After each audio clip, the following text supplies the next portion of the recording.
বিশাল একটা স্টেশন। এখানে অজস্র মানুষের যাতায়াত প্রতিদিন। ট্রেনের হুইসেল বাজছে।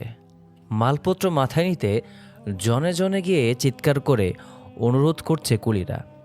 প্রিয়জনদের পেয়ে কেউ চিৎকার করে ডাকছে, কারো চোখে অশ্রু, কাছের মানুষদের মিলনে অথবা বিরহে।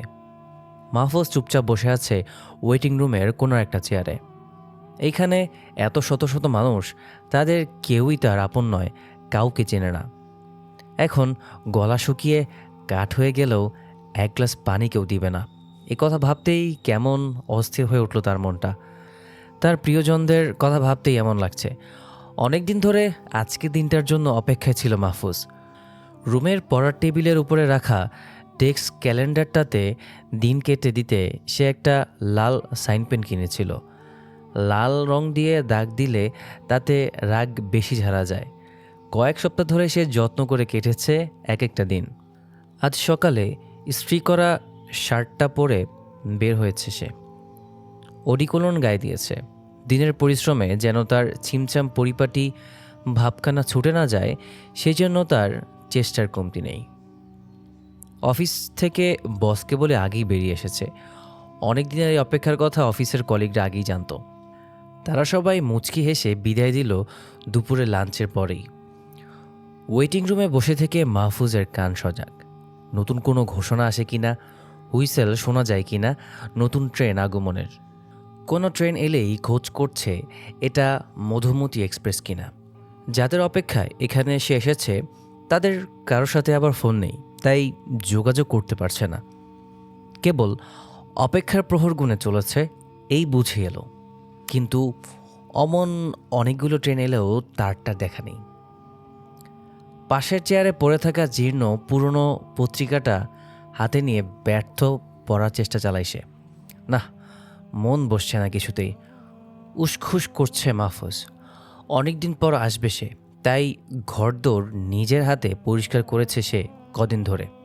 নতুন জানালা, দরজার পর্দা লাগিয়েছে, বিছানা চাদর কিনেছে সাদার ভেতর উজ্জ্বল নীলরঙা ফুলে ছাপানো। এই কন্ট্রাস্টটা তার অনেক পছন্দ। হাতের ঘড়ির দিকে দেখল সে, সন্ধ্যা প্রায়। দিন প্রায় পুরোটাই চলে গেল। স্টেশন মাস্টারের রুমে উকি ঝুঁকি দিল সে। চেয়ারটা ফাঁকা দেখে বিরক্তিতে ভ্রু কুঁচকে এলো। এসবের কোনো মানে হয়? একটা কোনো অ্যানাউন্সমেন্ট পর্যন্ত নেই। প্ল্যাটফর্মে ইতস্তত পায়চারি করতে থাকে সে। স্টেশন মাস্টারের রুমের বাইরের জানালায় নিজেকে আরেকবার দেখে নিল সে। যেন পরিপাটি লাগে, তাই সে গেল শুক্রবার চুল কাটিয়েছে।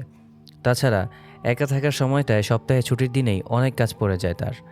একা একা কাপড় ধোয়া, রান্নাঘরের সিঙ্কে জমানো গাদা গাদা বাসনকোসন ধোয়া, এমনই আরও কত কী।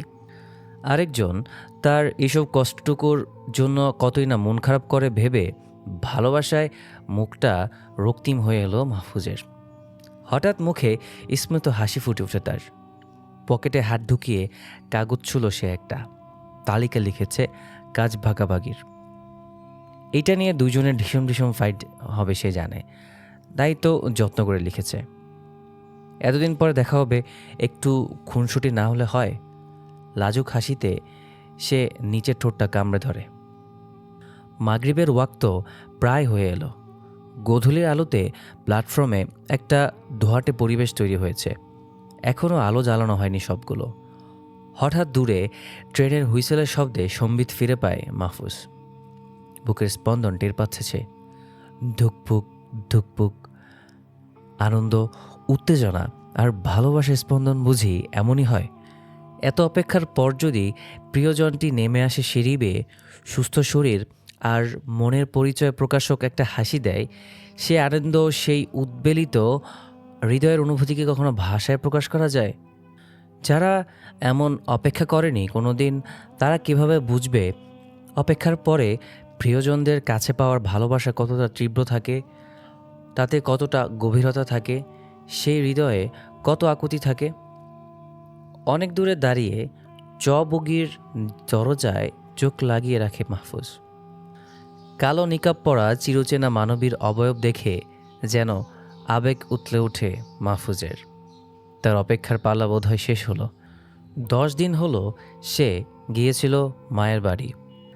তার কাছে যেন মনে হচ্ছিল এক যুগ দেখেনি সে মেয়েটির গভীর মমতামাখা চোখ দুটো, দুষ্টুমি ভরা হাসি। শোনা হয়নি অফিস থেকে ফিরে বাসার দরজা খুলেই ভালোবাসা মাখা কণ্ঠে জিজ্ঞাসা, আসসালামু আলাইকুম, আজ শরীর মন ভালো তো স্যার?